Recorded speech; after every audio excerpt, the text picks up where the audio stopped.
झारखंड विधानसभा चुनाव का बिगुल आज ही बजने जा रहा है। निर्वाचन आयोग आज झारखंड विधानसभा चुनाव की तारीखों की घोषणा कर देगा। दोपहर 3:30 बजे प्रेस कॉन्फ्रेंस कर तारीखों का ऐलान किया जाएगा और सूत्रों के अनुसार झारखंड में 1 से 3 चरण में चुनाव हो सकते हैं, मगर 2 चरणों में चुनाव की संभावना ज्यादा जाहिर की जा रही है। वहीं झारखंड चुनाव के नतीजे नवंबर के तीसरे हफ्ते में घोषित किए जा सकते हैं और चुनाव के लिए सभी पार्टियां कमर कस चुकी है। सभी 81 विधानसभा सीटों पर नेतागण प्रचार प्रसार में जुटे हुए हैं। इंडिया गठबंधन और एनडीए के बीच सीधा मुकाबला होना है। 2019 के चुनाव 30 नवंबर से 20 दिसंबर तक 5 चरणों में संपन्न कराए गए थे, जबकि नतीजे 23 दिसंबर को आए थे। महागठबंधन की जीत के बाद हेमंत सोरेन ने सीएम पद की शपथ ली थी। माना यह जा रहा है कि इस बार झारखंड में 15 नवंबर के बाद मतगणना कराई जाएगी, वोटिंग कराई जाएगी। तो चुनाव की उलटी गिनती शुरू हो चुकी है। दोपहर 3:30 बजे प्रेस कॉन्फ्रेंस चुनाव आयोग की तरफ से किया जाएगा। आपको बता दें कि चुनाव आयोग की टीम 2 दफा झारखंड दौरा कर चुकी है। अलग अलग राजनीतिक दलों के नेताओं से उनकी बातचीत भी हुई ताकि तारीखों को किसी तरह की कोई कंफ्यूजन ना हो और ऐसे में सबकी सहमति से, राय विमर्श से तारीखों का ऐलान होना संभव माना जा रहा है। परिवर्तन और परिवर्तन का मूड झारखंड की जनता बना लिया। इन 5 सालों के अंदर सिर्फ मुंगेरी लाल के हसीन सपने ये हेमंत सोरेन कांग्रेस ने दिखाए। इन्होंने सबके साथ छल किया। अब देखो, युवा जिसका भविष्य बनना है उसके साथ चीट किया। 25-25 लाख रुपए प्रश्न पत्र बिके गए। इंटरनेट बंद कर दिया गया। तो रिकॉर्ड हो गया हिंदुस्तान का। एग्जाम कराने के लिए भाई एग्जाम हम नहीं करा पाएंगे, हम अच्छा में, मेरी सरकार अच्छा में, इंटरनेट बंद कर दो। तो पूरी तरह परिवर्तन होने जा रहा है और यह परिवर्तन अब काउंटडाउन शुरू हो गया। आज इलेक्शन का घोषणा होना है और इसकी जानकारी कल ही भाजपा नेताओं को हो जाती है। बहुत गंभीर विषय है। क्या भाजपा नेताओं के इशारे पर आयोग काम करता है? हेमंता विश्व शर्मा जी का एक बाइट है कल, उन्होंने बोलते बोलते ये बोल दिया कि कल तो चुनाव की घोषणा हो जाएगी। बड़ा अजीब लगता है। इस कदर किसी आयोग को कठपुतली बना के रखना। हम ये कहते हैं कि चुनाव आयोग का सम्मान करते हुए हम पूरी तरह से तैयार हैं और हमारी तैयारी को देखते हुए घबराहट में लिया गया ये फैसला है। और इस वक्त खुद झारखंड से ब्यूरो चीफ हमारे साथ दिवाकर तिवारी जुड़े हुए हैं। सीधे उनका रुख करूंगी। सर, आज 3:30 बजे का वक्त है और आखिरकार आज चुनावी बिगुल फूका जाना है और इसकी तैयारियां भी चुनाव आयोग की तरफ से पहले से ही की जा रही थी। 2 दफा झारखंड दौरा भी इसके मद्देनजर किया गया। जाहिर सी बात है, तमाम राजनीतिक दलों से बातचीत करने के बाद आज ये निर्णय लिया जा सकता है कि आखिर चुनाव की तारीख क्या होगी। क्या अंदाजा लगाया जाए? क्या वाकई छठ दिवाली पर्व को देखते हुए चुनावी तारीखों का ऐलान किया जाएगा? जी बिल्कुल, त्यौहार है। दिवाली का पहले त्यौहार है और उसके बाद छठ का त्यौहार है और झारखंड के कई हिस्सों में छठ का बड़े पैमाने पे आयोजन किया जाता है।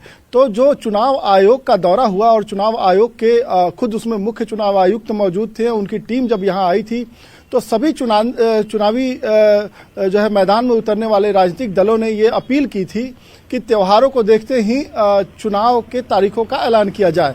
और आज जब चुनाव के तारीखों का ऐलान किया जाएगा तो चुनाव आयोग, निर्वाचन आयोग इस बात का ध्यान रखेगा कि जो त्योहार के जो है तारीख हैं उसके बाद ही जो है मतदान की तिथि मुकर्रर की जाए। और ऐसे में जो हमें खबर मिली थी, सभी राजनीतिक दलों ने ये कहा था कि 15 नवंबर को राज्य का स्थापना दिवस समारोह है और स्थापना दिवस समारोह के बाद ही मतदान की तारीख सुनिश्चित की जाए। हालांकि बीजेपी ने, अकेले एक पार्टी बीजेपी रही जिसने कहा कि जो छठ का त्यौहार है उसके गुजरने के बाद ही कभी भी मतदान की तारीख तय की जा सकती है। तो ये माना जा रहा है कि आज जब चुनाव के तारीखों का ऐलान होगा तो 15 नवंबर के बाद ही पहली तिथि होगी मतदान की। और जो मतगणना यानी काउंटिंग का जो डे होगा, काउंटिंग की तारीख जो है वो हो सकता है कि नवंबर के चौथे वीक में हो। जी। चौथा हफ्ता होगा नवंबर का, जो मतगणना का काम पूरा कर लिया जाएगा और ये माना जा रहा है कि चौथे वीक में ही असेंबली का जो है फॉर्मेशन हो सकता है। हालांकि जो विधानसभा के गठन की आखिरी तारीख है वो 5 जनवरी का है, तो 5 जनवरी से पहले झारखंड में विधानसभा का गठन हो जाना चाहिए, लेकिन महाराष्ट्र में 26 नवंबर तक विधानसभा का गठन होना चाहिए। तो जब महाराष्ट्र और झारखंड के चुनाव एक साथ हो रहे हैं तो ये माना जा रहा है कि 26 नवंबर से पहले मतगणना जो है मुकम्मल कर ली जाएगी, यानी कि काउंटिंग जो है पूरी हो जाएगी और फिर उसके बाद जो है जिस तरीके से नतीजे आएंगे वो गठबंधन या वो दल जो है सरकार बनाने का दावा पेश करेगा और उसी के साथ जो है सारी प्रक्रियाएं शुरू हो जाएगी। विधानसभा गठन की प्रक्रिया शुरू हो जाएगी, साथ ही जो है सरकार बनाने की प्रक्रिया शुरू हो जाएगी। तो अब आज जो है जिस तरीके से इंतजार था सभी राजनीतिक दलों को, वाकई दिवाकर जी, चुनाव आयोग तो पूरी तैयारी कर ही रहा है, पूरी तैयारी की जा चुकी है और अब चुनावी तारीखों का ऐलान भी हो जाएगा। और इस वक्त कांग्रेस से हमारे साथ विनय जी भी जुड़े हुए हैं, सीधे उनका भी रुख करूंगी और उनसे जानना चाहूंगी कि कांग्रेस कितनी तैयार है। क्या सीट शेयरिंग को लेकर चर्चा पूरी की जा चुकी है, क्योंकि अब चुनाव की तारीखों का ऐलान होना है और ऐसे में तैयारियां पूरी होनी चाहिए। कांग्रेस पूरी तरह तैयार है, झारखंड की जनता भी पूरी तरह तैयार है कि इस गठबंधन सरकार को पुनः फिर से कैसे सत्ता में लाए। हम अपने काम के नाम पर जाएंगे लोगों के बीच में और हमने जो जो काम किया है आपने देखा होगा, चाहे इंफ्रास्ट्रक्चर का मामला हो, चाहे महिलाओं को मैया योजना के तहत हो, हमने ग्रामीण योजनाओं को लाभान्वित किया, किसानों को ऋण माफ किया। हम लोग ने हर उस ग्रामीण क्षेत्र को छुआ जहां पे सड़कें नहीं थी, हमने हर उस नगर निगम के क्षेत्र को चुना जहां पर इंफ्रास्ट्रक्चर की जरूरत है, चाहे रांची का बड़ा पुल हो काटा टोली से बहु बाजार तक, या फिर बहु बाजार से मैकोन कॉलोनी तक हो, या रातू रोड से लेकर करके कचहरी तक हो। तो हमने वो सब काम इंफ्रास्ट्रक्चर का किया है जो एक सरकार को करना चाहिए। सरकार के प्रति जो हमारी जवाबदेही थी, हमारी गठबंधन सरकार की जो जवाबदेही थी, हमने पूरा लेकिन विनय जी, बीजेपी ने भी उतनी ही मुकम्मल तैयारी कर रखी है। अलग अलग नेताओं को पार्टी में शामिल किया गया है जो आदिवासी चेहरे के तौर पर प्रमुखता से सामने रहे हैं और साथ ही साथ आपकी अलग अलग योजनाओं का काट भी बीजेपी की तरफ से निकाला गया है। अगर मैया सम्मान योजना की बात करें तो गोगो दीदी योजना भी बीजेपी की तरफ से लाई गई है। तो क्या आपको नहीं लगता कि इस बार थोड़ा चैलेंजिंग रहेगा ये चुनाव? देखिए कितना वो भारतीय जनता पार्टी भयभीत है ये दर्शाता है कि उन्होंने पूरी उस टीम को उतारा जो अपने सरकार के लिए कुछ नहीं कर पाए। भ्रष्टाचार का दोनों स्टेट में, असम और मध्य प्रदेश में चरम सीमा पे रहा और यहां पर आकर के भ्रष्टाचार की बात करते हैं। आप मैया योजना के खिलाफ में जो है उनके गोगो योजना, वो तो गोगो हो गया। कल हमने मंत्रिमंडल से फैसला किया कि दिसंबर से 2500 रुपया हम अब अपनी बहनों को देंगे। तो हम जो अपना कर रहे हैं, हमारे पास कोई लोभ देने के लिए नहीं कर रहे हैं, हमको समझ में आ रहा है कि हमारी बहनों को क्या जरूरत है। हमने नौकरी कल दिया है स्वास्थ्य विभाग में, हमने जो जो वादे किए थे वो पूरा किया। तो भारतीय जनता पार्टी में जो बौखलाहट है, जो घबराहट है, वो साफ दिखती है। और हमको लगता है भारतीय जनता पार्टी तो ऐसे भी हमारे गठबंधन को वॉक ओवर दे दिया। देखिए, जब जब आप आदिवासी अस्मिता के साथ खेलेंगे, यहाँ की जनता की अस्मिता के साथ खेलेंगे, तो हमको लगता है हम लोग यहाँ पर जो झारखंड के लोग हैं वो रिवोल्ट करते हैं। और ये कर्म पिछले इलेक्शन में भी देखने में मिला, पार्लियामेंट में भी देखने को मिला। और विनय जी, देखने वाली बात होगी कि कौन कितना भयभीत है और कितनी तैयारी किसके तरह से की गई है। इस वक्त जेएमएम से तनुज खत्री जी हमारे साथ जुड़े हुए हैं। तनुज जी, जेएमएम की क्या तैयारी है? अब आज चुनावी तारीखों का ऐलान हो जाएगा। देखिए, जहां तक चुनाव की तैयारियों की बात है तो पार्टी के स्तर पर, गठबंधन के स्तर पर कार्यकर्ता हर वक्त तैयार रहते हैं, लेकिन चुनाव की तारीख की घोषणा आज होनी है, ये आप सभी को और हमें भी आज सुबह पता चला।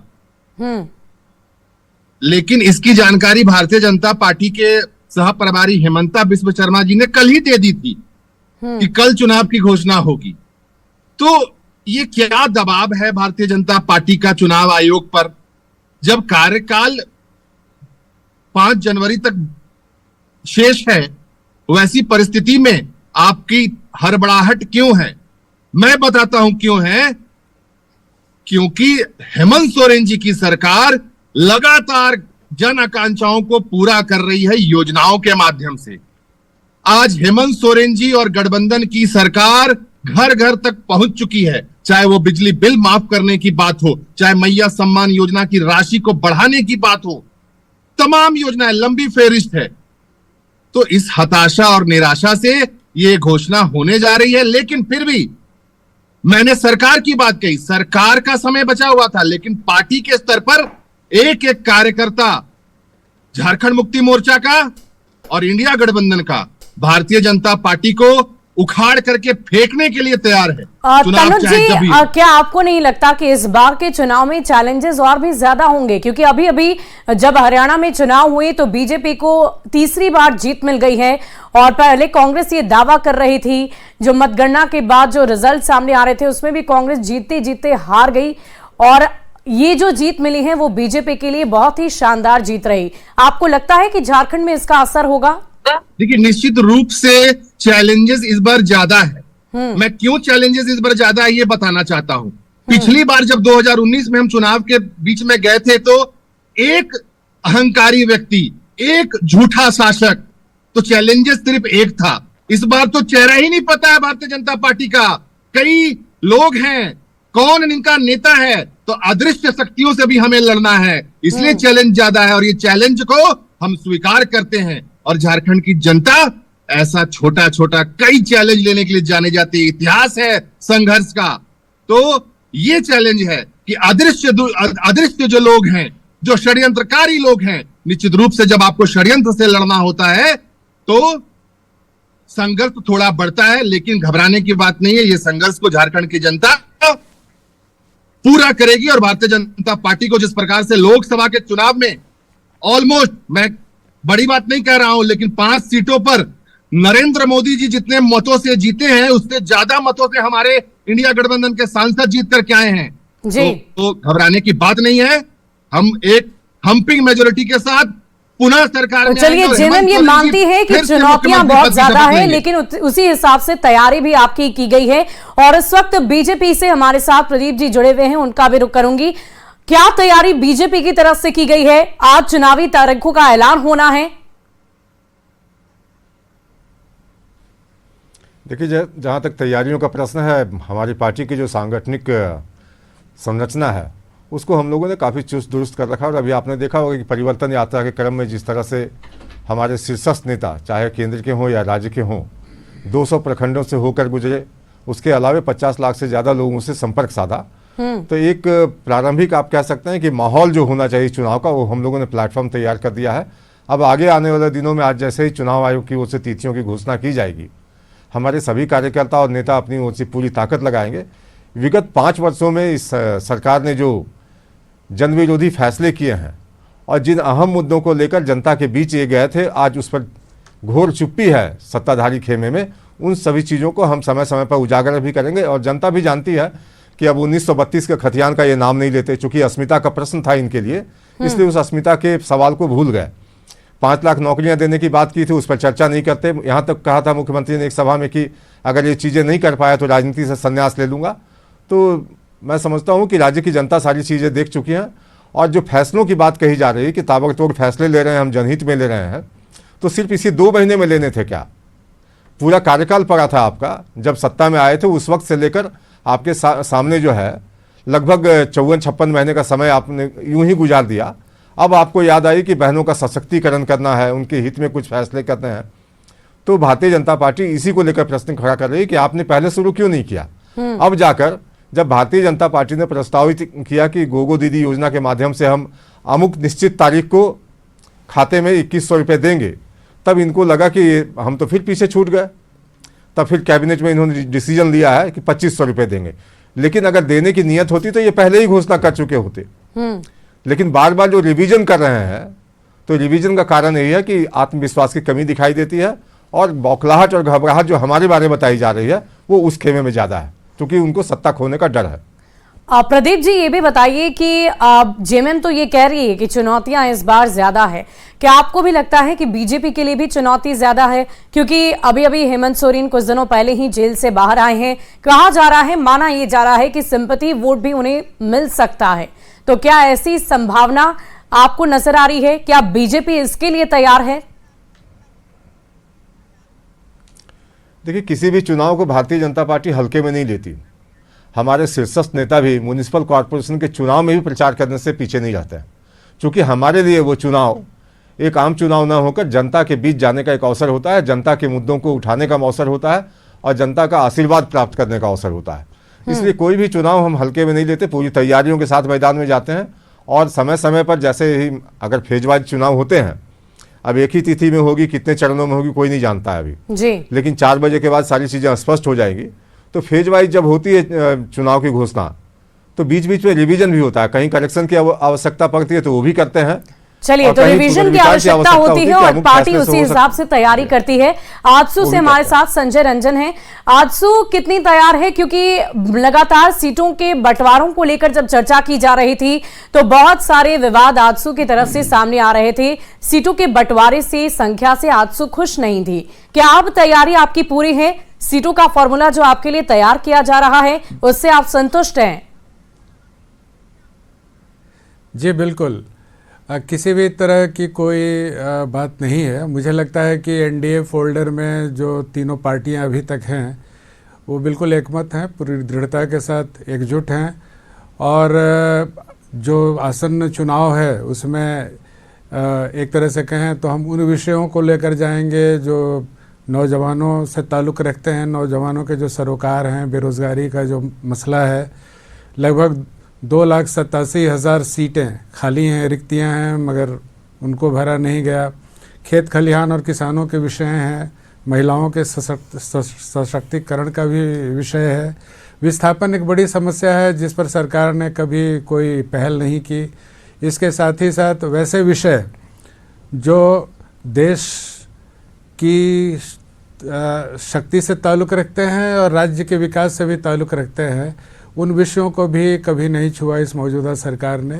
इसलिए हम ये मानते हैं कि ये सरकार, जिसके एक मंत्री अभी भ्रष्टाचार के मामले में जेल के भीतर हैं, एक मुख्यमंत्री अभी अभी बाहर आए हैं और एक मुख्यमंत्री को इन्होंने जिस तरह से कहें बेदखल किया, इन सब विषयों को जनता जानती है और जनता के बीच हम जाएंगे, अपने विषयों को लेकर इकट्ठे जाएंगे, एकमुश्त जाएंगे।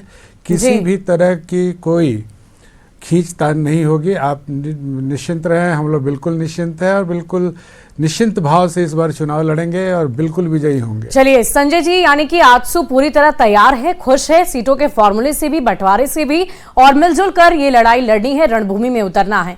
इस वक्त हमारे साथ ब्यूरो चीफ लगातार हमारे साथ बने हुए हैं, झारखंड के दिवाकर तिवारी।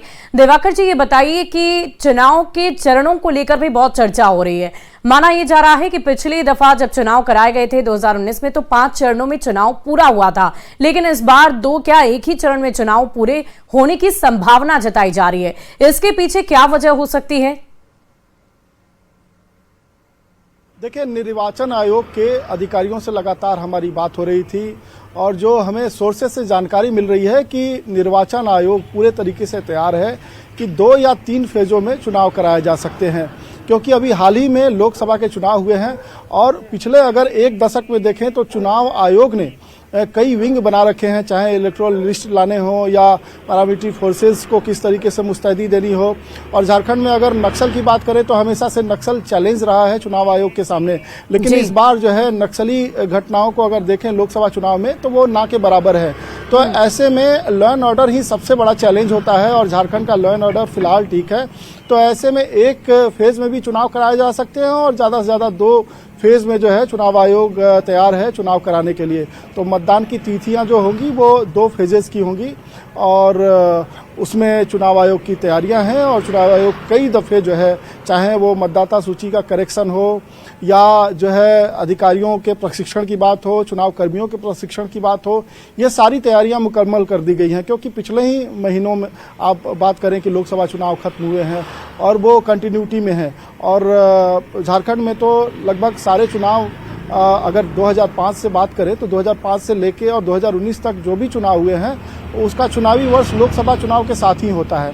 तो यहाँ तैयारियां मुकम्मल होती हैं हाँ, चैलेंजेस होते हैं, वो नक्सल के चैलेंजेस होते हैं, नक्सल गतिविधियों के चैलेंजेस होते हैं, लेकिन इस बार जो है लॉ एंड ऑर्डर जैसी कोई जो है चैलेंज नहीं है, इसलिए चुनाव आयोग ने अपनी तैयारियों को मुकम्मल कर रखा है। जी, तो लगातार हम इस मेगा कवरेज में आपके साथ हैं और एक एक कर झारखंड के चुनाव से संबंधित जो भी खबर आएगी आप तक सबसे पहले न्यूज 18 बिहार झारखंड पहुंचाएगा। इस वक्त तमाम पार्टियों के नेता प्रवक्ता हमारे साथ जुड़े हुए थे, जिन्होंने बताया कि पूरी तैयारी आगामी विधानसभा चुनाव को लेकर उनकी तरफ से की गई थी। बहुत बहुत शुक्रिया आप सभी का हमारे साथ जुड़ने के लिए। साथ ही साथ झारखंड ब्यूरो चीफ दिवाकर तिवारी का भी बहुत बहुत शुक्रिया हमारे साथ जुड़ने के लिए। लेकिन इन सब के बीच तैयारियां पूरी हैं। इंतजार दोपहर 3:30 का हम सभी को है, जब चुनाव आयोग की तरफ से चुनावी तारीखों का ऐलान किया जाएगा। कहीं मत जाइए, यहां रुकते हैं एक छोटे से ब्रेक के लिए।